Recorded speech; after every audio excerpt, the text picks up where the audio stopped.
João 12, de 9 a 11. Este é um tema bastante sugestivo e você vai compreender onde o Senhor quer nos levar através dessa ministração, que o tema é não mate Lázaro. O que isso significa? Nós vamos compreender um pouquinho mais acerca disso. João 12, do versículo 9 até o versículo de número 11. Se porventura você não trouxe a tua Bíblia, você pode acompanhar conosco na tela. Você que está em casa também pode acompanhar a leitura deste texto. Diz assim a palavra: enquanto isso, uma grande multidão de judeus, ao descobrir que Jesus estava ali, veio não apenas por causa de Jesus, mas também para ver Lázaro, a quem ele ressuscitara dentre os mortos. Assim os chefes dos sacerdotes fizeram planos para matar também Lázaro, pois por causa dele, muitos estavam se afastando dos judeus e crendo em Jesus.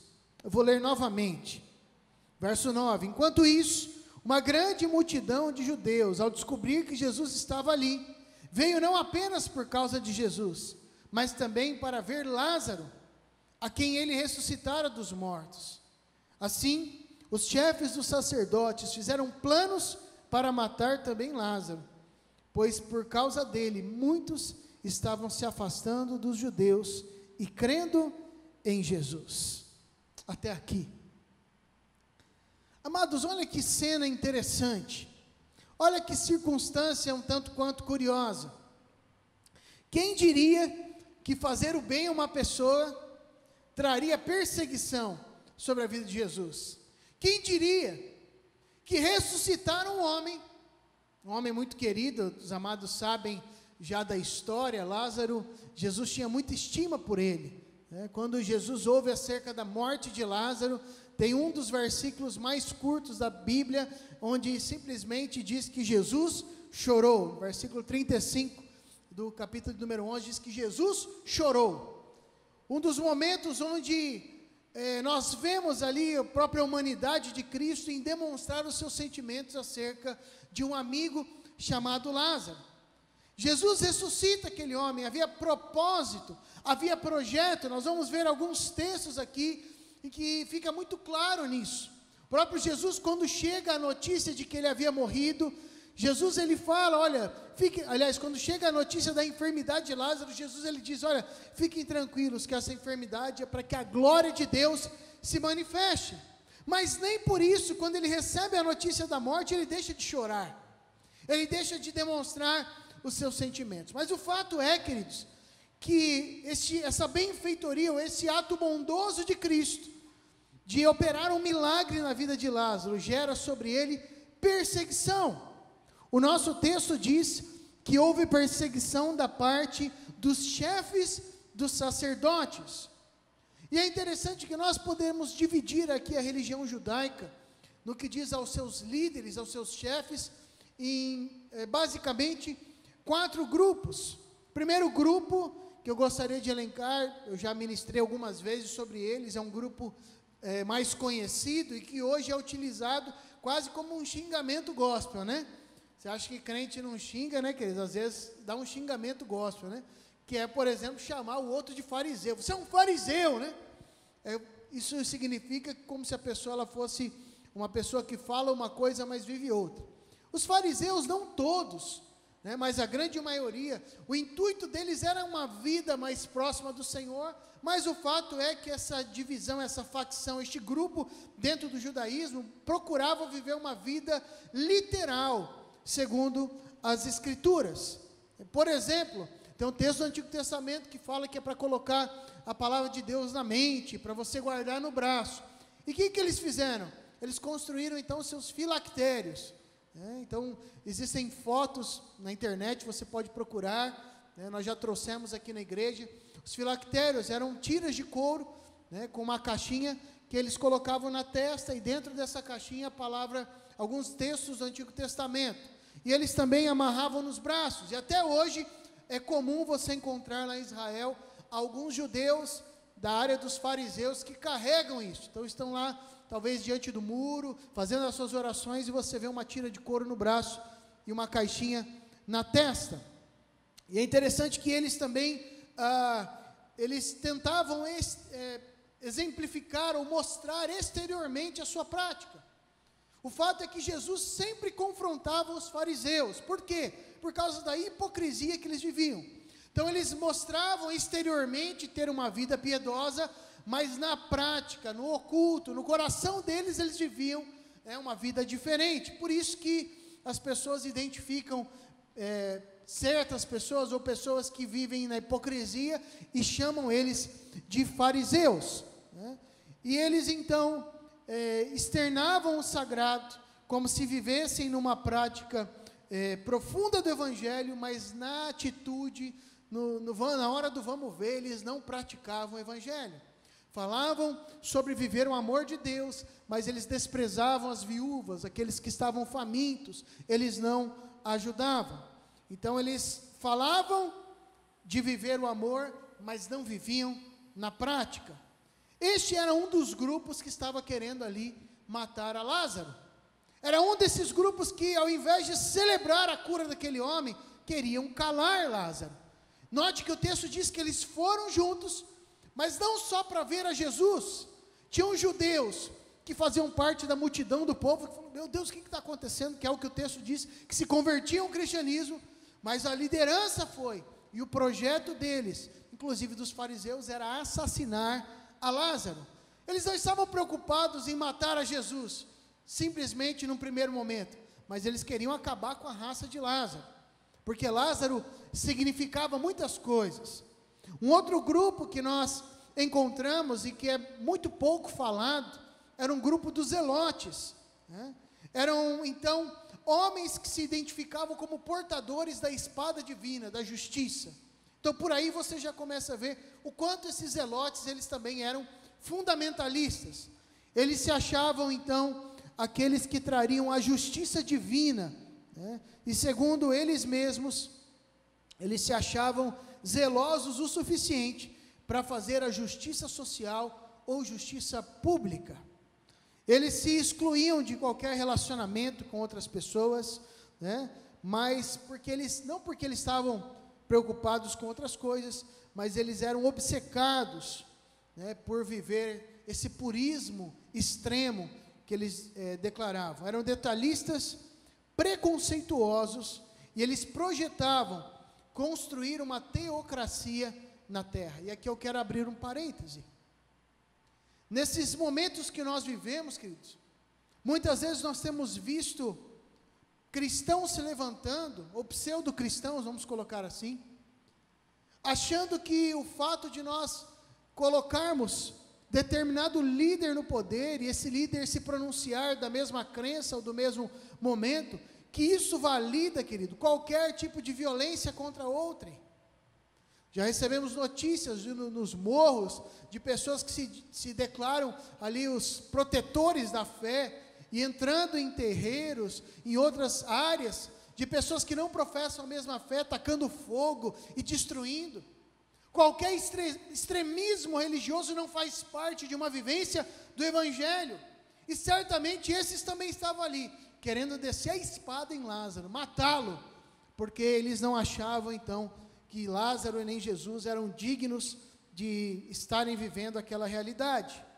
Um terceiro grupo, o grupo dos saduceus, né, que na sua maioria eram formados de sacerdotes, né, portanto eles sempre estavam ministrando ali dentro do templo, oficiando diante do Senhor, oferecendo sacrifícios, fazendo parte das cerimônias, e eles viviam então dentro desse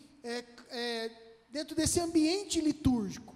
Então eram oficiais, pessoas que viviam basicamente dentro do templo, oferecendo o sacrifício. Aqui os sacerdotes, aliás, os saduceus, você pode identificar muito com líderes religiosos, que basicamente vivem um ambiente cultico, e assim eles tinham uma distância muito grande com as outras pessoas, ou com as demais áreas da vida, porque eles viviam dentro daquela caixinha, né? Da caixinha religiosa. E finalmente o terceiro grupo, talvez você fale, pastor, e os escribas, né? Não precisamos falar acerca dos escribas essa noite, mas eu quero falar também acerca dos essênios. né? Era um grupo bem interessante, que também era um grupo bastante alienado. Eles buscavam uma alienação espiritual, mental, né? Quase que total. Tinha um ponto de vista interessante nos essênios, de pessoas que eram mais piedosas ou buscavam uma espiritualidade mais profunda, mas eles acabaram se alienando nessa espiritualidade, nesse relacionamento, ou nesse pseudo-relacionamento. Então eles se afastavam de todos e eles então se focavam somente nesse transcendental, como se eles fossem melhores.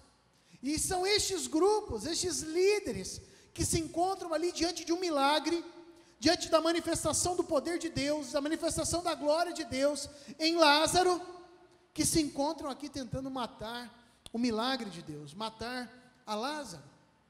E nessa noite nós vamos ver o que significa Lázaro na prática. Vamos passear por alguns versículos, mas eu gostaria que você analisasse essa ministração em dois aspectos. O primeiro, talvez você vai se identificar no sentido de estar no lugar de Lázaro, ou seja, de pessoas se levantarem contra a tua vida ou contra a tua caminhada, à medida que você fez uma decisão por Cristo. Cristo transformou a tua história, mudou a tua vida, logo você se tornou um alvo. Então foi escrito um alvo nas tuas costas e pessoas têm se levantado contra a tua vida. E nesse sentido, se você se identificar assim, que essa ministração sirva para te trazer ânimo, para te trazer vigor e virtude. E se porventura você se identificar com aqueles que se levantam contra atos verdadeiros daquilo que Deus faz, que você possa também acordar nessa noite e não prosseguir nesse intento de assassinar a Lázaro. Mas o que significa Lázaro? Em primeiro lugar, Lázaro aponta para o amor de Jesus. Quando as pessoas estavam tentando matar a Lázaro, na prática eles estavam, entre outras palavras, tentando assassinar ou apagar o amor de Cristo demonstrado por aquele homem. Olha que interessante, vamos comigo em alguns versículos. João 11:3 diz que as irmãs de Lázaro mandaram dizer a Jesus: Senhor, aquele a quem amas está doente. Versículo 5 diz: Jesus amava Marta, a irmã dela, e a Lázaro. João 11:35 e 36 diz que Jesus chorou. Então os judeus disseram: vejam como ele o amava. Aqui o amor não é apenas um amor pessoal do Cristo, aliás, do Jesus histórico, do Jesus enquanto ser humano, mas juntamente com este amor que havia no sentido de amizade, aqui também é demonstrado o amor do Cristo da fé, o amor que redimiu as nossas vidas, o amor que nos transformou. E quando nós vemos o amor de Cristo manifesto, trazendo vida novamente a Lázaro, isso incomoda. Quando nós vivemos o amor de Cristo, querido, o amor de Cristo, ele incomoda. Quando nós falamos acerca de pregar o Evangelho, em primeiro lugar está implícito: viva a palavra, viva o amor de Deus, porque o amor é aquilo que rompe barreiras, é que quebra muralhas. Viver o amor através das nossas ações. Lázaro apontava para o amor de Jesus. Quando eles olharam Lázaro vivo, eles rememoravam: poxa, Jesus ama este homem, Jesus, ele se compadece do ser humano, ele ama as pessoas, e ele, movido de íntima compaixão, foi que ele trouxe o milagre, transformou a vida de Lázaro. Aliás, este não é o único episódio que Jesus foi movido de compaixão. Quando ele desce do barco, vê uma multidão, diz a palavra que ele, movido de íntima compaixão, ele foi ministrar aquele povo, porque eles estavam como ovelhas que não têm pastor. Lázaro aponta para o amor de Jesus. Em segundo lugar, Lázaro aponta para a glória de Deus manifesta. A glória do Deus imortal manifesta na sua vida. João 11:4 diz que ao ouvir isso, Jesus disse: essa doença não acabará em morte, mas é para a glória de Deus, porque o Filho de Deus, para que o Filho de Deus seja glorificado por meio dela. Em outras palavras, quando Lázaro recebe a ressurreição, recebe um toque de vida do Senhor, o fato e o objetivo final não era Lázaro em si, mas era para que através desse milagre, o Filho, o Cristo Jesus, fosse glorificado. Agora entenda, queridos, quando eles se levantam para matar a Jesus, aliás, para matar a Lázaro, isso não acontece em nenhum outro dos milagres. Quando Jesus toca um esquife, e aquele rapaz é ressurreto, não acontece isso. Em outras curas não acontece isso. Mas em Lázaro, eles tentam matar, calar o milagre, calar aquele homem que foi ressurreto dentre os mortos, porque Lázaro, ele apontava para a glória de Deus, manifesta na sua vida. Amado, será que a nossa vida, ela aponta para Deus? Será que os nossos atos apontam para a glória de Deus? E aqui eu entendo, queridos, que ser perseguido não é tão ruim assim. Eu entendo que nós devemos ficar preocupados, se nós contamos com muita empatia da sociedade. Não estou dizendo que nós devemos ser antipáticos, mas quando a nossa vida aponta para a glória de Deus, certamente, pessoas se levantam contra a nossa vida. Não todos. Note que muitos judeus estavam indo ali, porque eles estavam se convertendo ao cristianismo. Ou seja, há uma parcela que vai olhar para a nossa vida, olhar a glória de Deus manifesta em nós, e vai ansiar por mais de Jesus. Mas certamente há uma parcela de pessoas que vai se levantar, tentando calar o testemunho de que Jesus manifestou a sua glória em nós. Certamente, querido, se você está aqui nessa noite, é porque Jesus manifestou a glória na tua vida. Que glória é essa? É o poder que nos transforma, o poder que nos fez nascer de novo, o poder que mudou a nossa vida, e nós não podemos nos calar. Mas a nossa vida, ela deve apontar para a manifestação da glória de Deus. As pessoas devem olhar para nós e olhar, poxa, ali há algo diferente. A glória de Deus se manifestou na vida daquela pessoa. Ele é humano, é pecador, é limitado, mas a glória de Deus está sobre a sua vida. Quando as pessoas olham para mim e para você, eles veem o amor de Jesus? Quando as pessoas olham para mim e para você, eles veem a glória de Deus, ou seja, a nossa vida aponta para a glória de Deus? Fica a pergunta para nós, porque Lázaro, em terceiro lugar, ele apontava para a ousadia de Jesus, e assim a nossa vida também deve exalar a ousadia. Olha o que João 11 nos diz, verso 8 a 10, estes disseram, mestre, há pouco os judeus tentaram apedrejar-te, e assim mesmo vais voltar para lá? Jesus respondeu, o dia não tem 12 horas? Quem anda de dia não tropeça, pois vê a luz deste mundo. Quando anda de noite, tropeça, pois nele não há luz. Jesus estava querendo dizer, eu não tenho tempo a perder. As pessoas precisam ver a luz. Eu sou a luz. Quando se anda de noite, se tropeça. Mas quando vê a luz deste mundo, as pessoas conseguem caminhar sem tropeçar.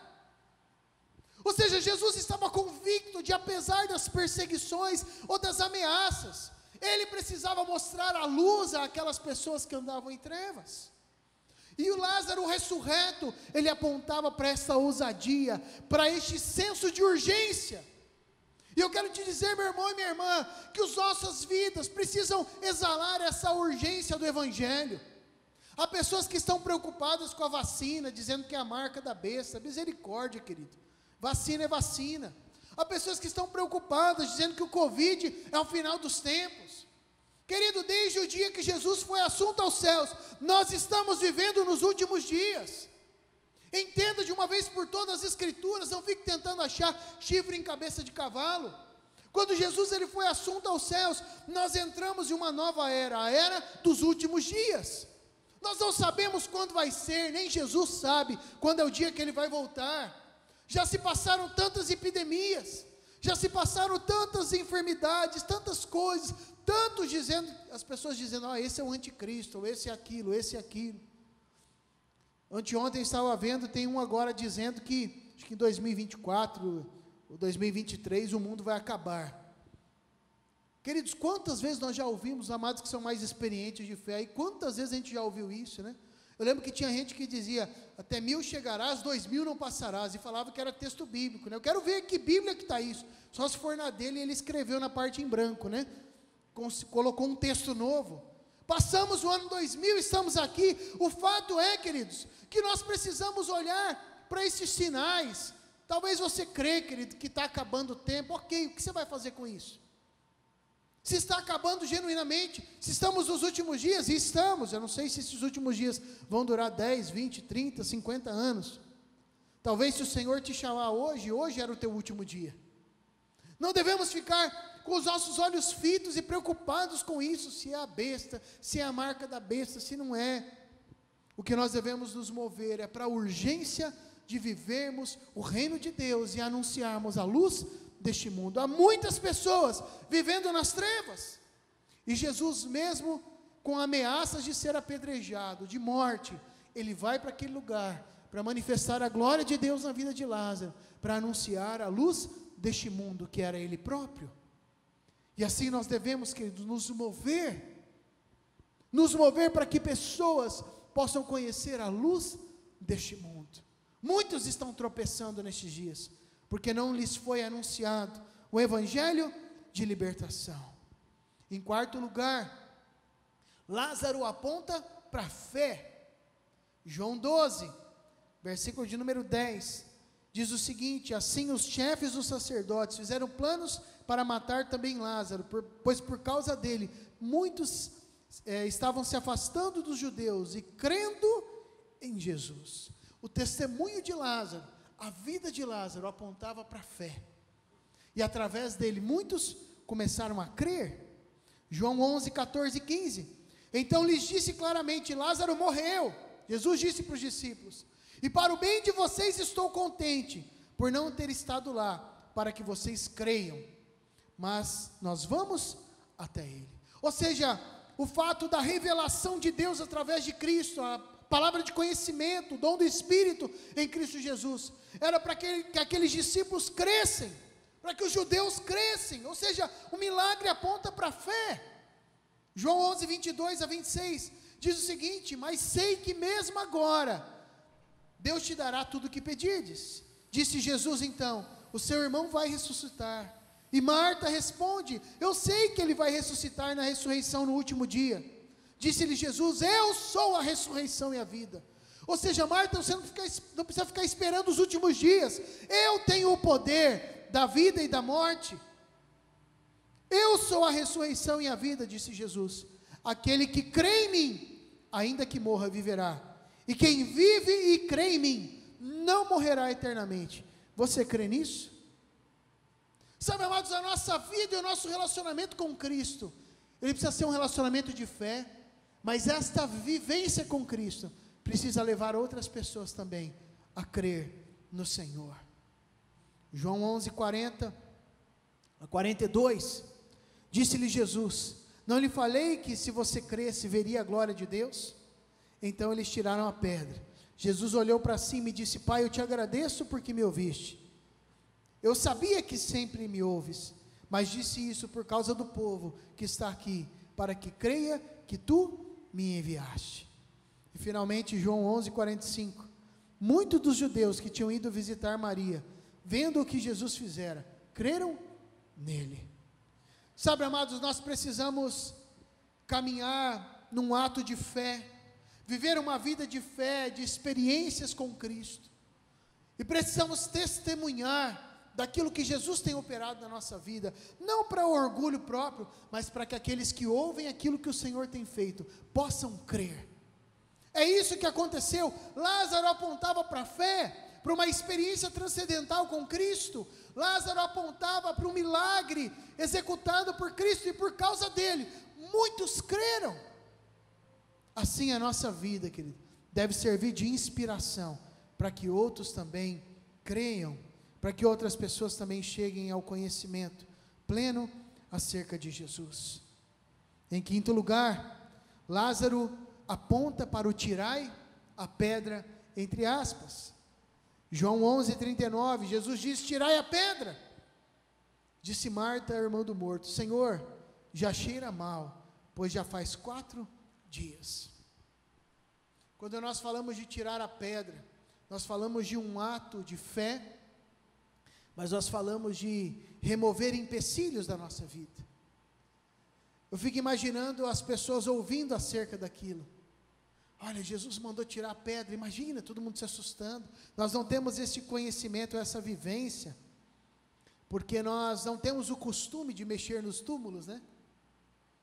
Eu me lembro do meu pai compartilhando comigo, eu não tive uma vivência com os meus avós. O avô mais perto que eu cheguei de conviver foi o meu avô Paulo, que ele faleceu quando eu tinha 3 anos. Mas meu pai compartilhava, quando a gente ia às vezes no cemitério para limpar o túmulo ali, dar uma organizada. Eu gostava de ir muito com meu pai falava assim, ó filho, aqui está o vovô, a vovó, né, os avós. Eu falei, mas como é que está todo mundo aí? Meu pai contava que tinha mexido, ia lá, tinha os ossos, tinha crescido o cabelo, unha, e ele compartilhava com bastante naturalidade. E eu ficava imaginando assim, meu Deus, imagina se falecer perto, né? Se ele abrir e está fedendo ainda, podre, né? Que coisa terrível. E quando as pessoas ouviam a história acerca do que Jesus tinha operado, tirar a pedra era um absurdo, porque já cheirava mal.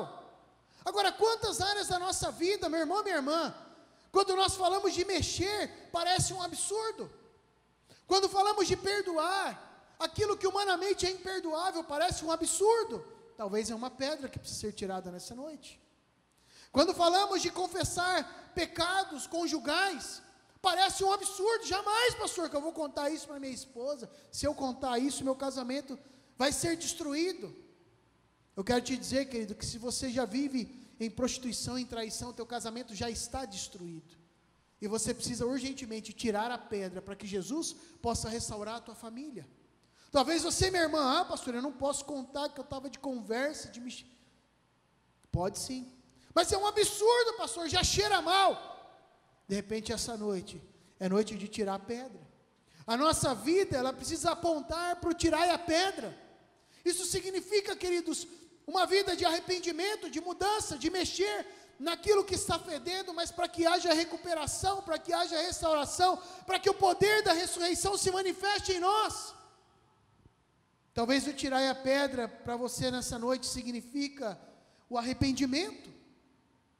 Talvez não de coisas tão extremas, humanamente falando, mas talvez de um excesso que você cometeu com o teu filho. É interessante, queridos, o efeito que isso produz em nós. Volta e meia, eu erro com os meus filhos.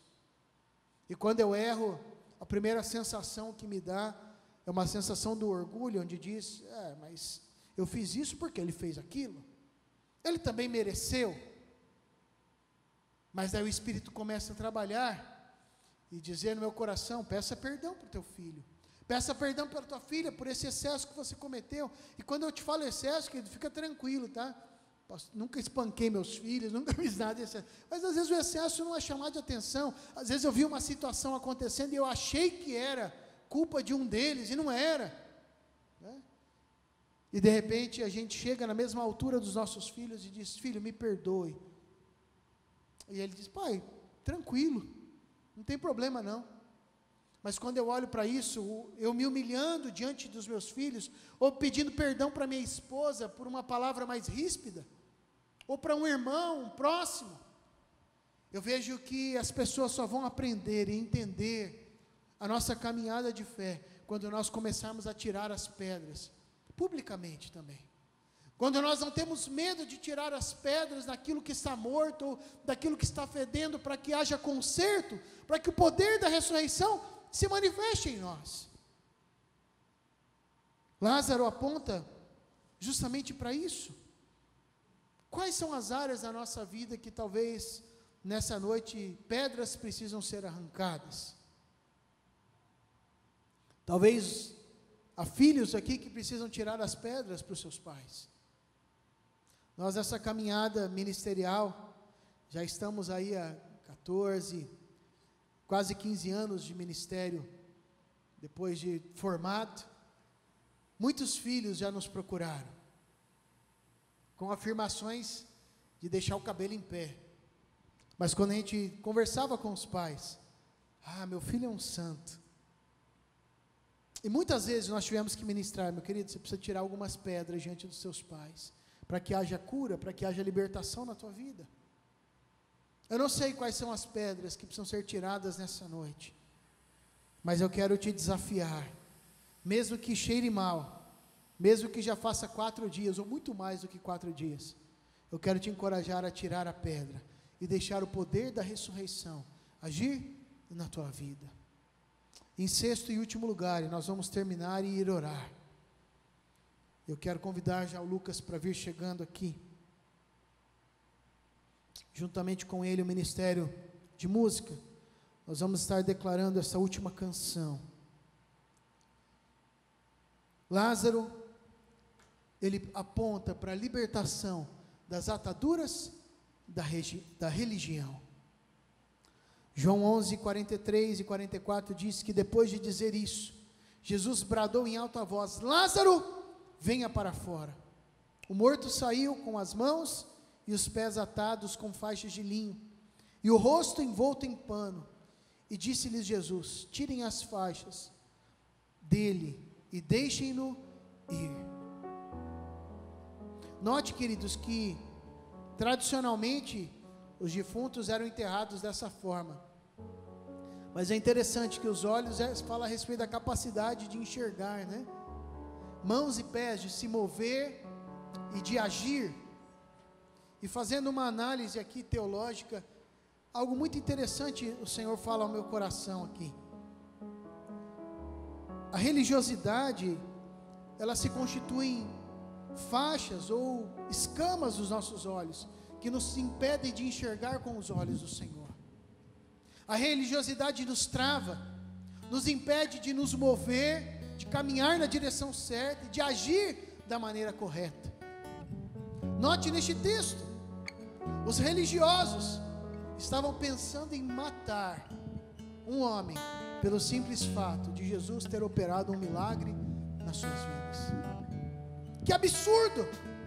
Mas é isso que a religiosidade faz conosco, nos trava, nos cega, e nós temos que tomar um constante cuidado, querido, e subordinar a nossa vida ao crivo da palavra e ao crivo do Espírito Santo, para que nós não sejamos pegos em religiosidade, julgando o irmão.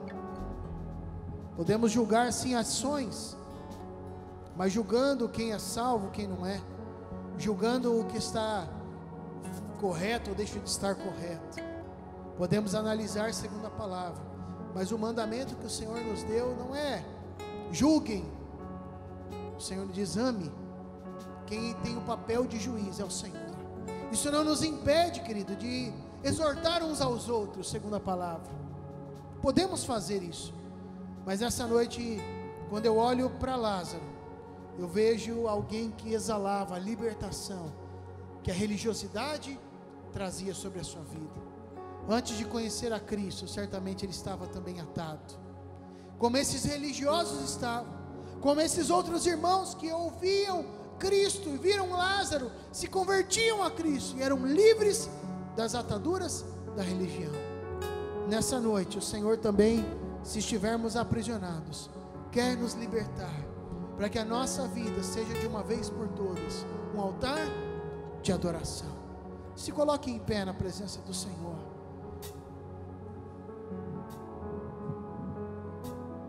Eu quero orar juntamente contigo. Coloque a tua vida diante do Senhor. Levante as tuas mãos e comece a falar com o Senhor. Como eu disse, eu não sei em quais áreas esta palavra mexeu com o teu coração e com a tua vida.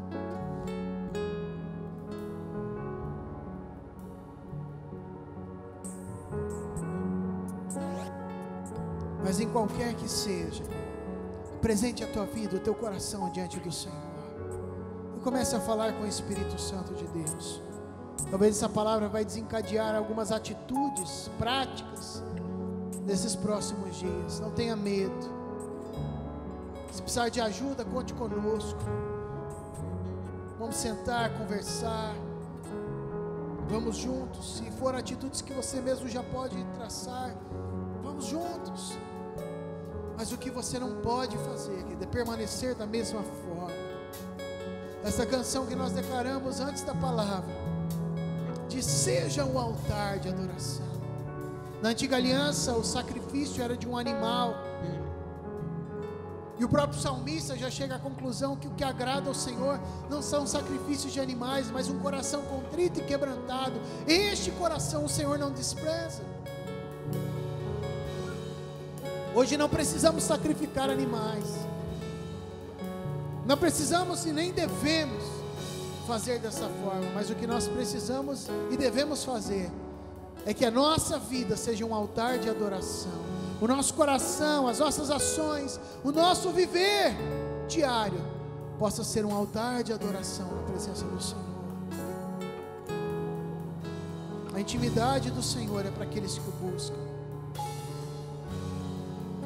A intimidade do Senhor é para todos aqueles que quiserem buscar a sua presença e viver de acordo com a sua palavra. Não é mérito, mas é a atitude prática de buscar ao Senhor. Aleluia, Jesus. Enquanto nós vamos estar declarando esta canção, você vai orando, colocando a tua vida diante do Senhor, cantando juntamente conosco e exaltando ao Senhor em nome de Jesus. A intimidade não é clare. A intimidade não é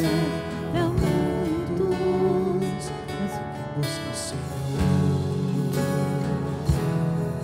Aleluia, Jesus. De todo o coração, Aqueles que buscam o Senhor de todo o coração, de todo o coração,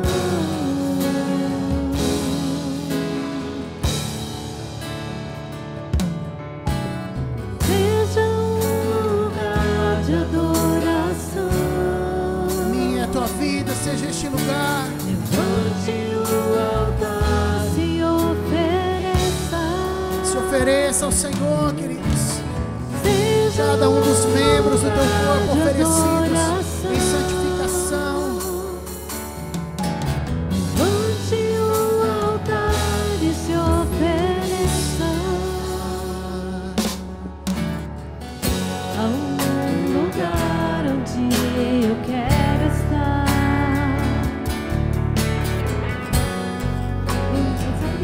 Eu te encontrei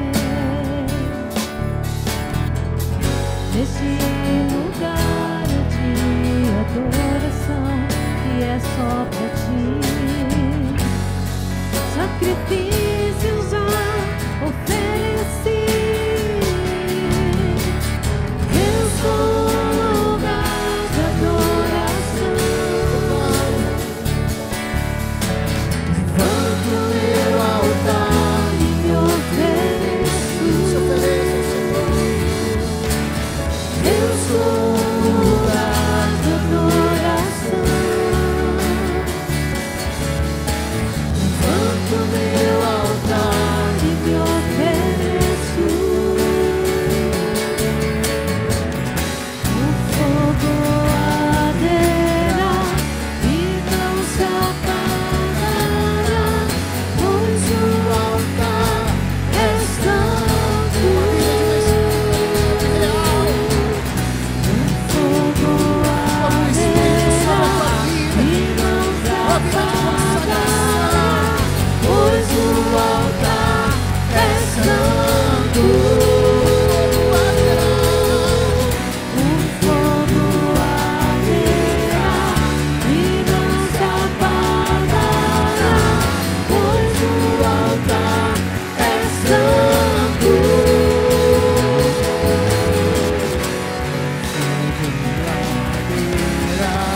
E não se apagará, pois o altar é santo.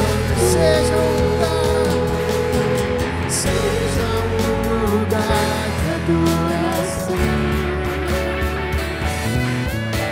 Levante seu altar e se ofereça.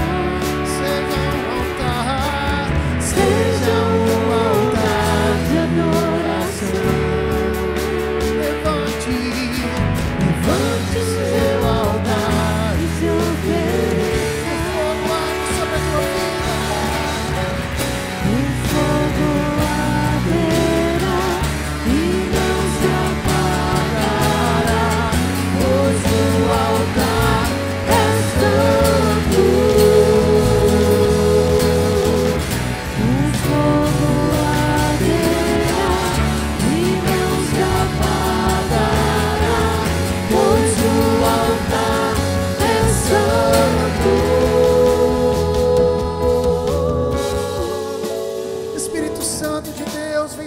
nossas vidas. Vem sobre cada coração nessa noite, Senhor. Que a Tua presença, o Teu poder, a Tua glória se manifeste em nós. Que a nossa vida possa exalar o Teu poder, possa exalar fé, vida na Tua presença. Que a nossa vida possa apontar para o Senhor, para uma caminhada de fé, de vida, de transformação, de ressurreição. Oh Espírito Santo, que a nossa vida possa estar cheia da Tua presença, transbordando da Tua glória. Que as pessoas ao chegarem perto de nós possam ver o Senhor na nossa vida. Por isso santifica a nossa história. Que a nossa vida seja um altar de adoração ao Senhor. E que o fogo da Tua presença possa arder em nós. Oh Espírito Santo, que a urgência do Teu Evangelho possa estar nos nossos corações e nos nossos lábios. Possa haver um anúncio da Tua palavra, um anúncio do testemunho de transformação que só o Senhor pode trazer na nossa vida, para que pessoas se rendam ao Teu nome, para que pessoas possam ter uma experiência real, para que a luz do Evangelho possa alcançar outras pessoas. Que assim a Tua presença, o fogo da Tua presença possa estar sobre nós, nos aquecendo e nos enviando a viver esta realidade de milagre, de glória manifesta, de santificação na Tua presença. Assim nós oramos em nome de Jesus. Amém. Estenda suas mãos, amada igreja. Que a maravilhosa graça do Senhor Jesus, que o perfeito amor de Deus, o nosso Pai, que a comunhão e as consolações do Espírito Santo te levem para essa caminhada vitoriosa, hoje e sempre. Amém e amém. Que Deus te abençoe, meu irmão, minha irmã. Vai na graça e na paz do Senhor Jesus para uma semana de vitória. Aleluia. Deus te abençoe.